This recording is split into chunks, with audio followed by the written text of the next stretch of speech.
کہ اگر کوئی شخص کونڈم لگا کر اپنی بیوی کے ساتھ ہم بستری کرے تو اس صورت میں غسل کا کیا حکم ہے؟ کیا غسل واجب ہوگا یا نہیں؟ تو قرآن و سنت کی روشنی میں آپ پہلے یہ بات سمجھ لیں کہ ہم بستری کے وقت غسل واجب ہونے کے لیے انزال یعنی منی نکلنا شرط نہیں ہے۔ اگر مرد اپنی بیوی کے ساتھ ہم بستری کرتا ہے اور مرد کی شرمگاہ عورت کی شرمگاہ میں داخل ہو جاتی ہے اور انزال نہیں بھی ہوتا تو تب بھی دونوں پر غسل کرنا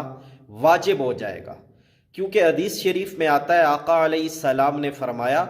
اذا التقى الختانان فقد وجب الغسل، کہ جب دو شرمگاہیں آپس میں مل جائیں یعنی دخول ہو جائے تو غسل واجب ہو جاتا ہے۔ اس تمہید کے بعد اب آپ کے سوال کا جواب یہ ہے کہ کونڈم شرمگاہ پر چڑھا کر اگر کوئی مرد اپنی بیوی سے ہم بستری کرتا ہے تو چونکہ کونڈم کا غلاف اتنا باریک ہوتا ہے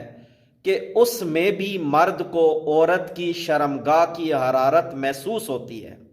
اور میاں بیوی دونوں کو لذت کا احساس بھی ہوتا ہے، لہٰذا کونڈم کے ساتھ ہم بستری کرنے کی صورت میں میاں بیوی دونوں پر غسل واجب ہو جائے گا،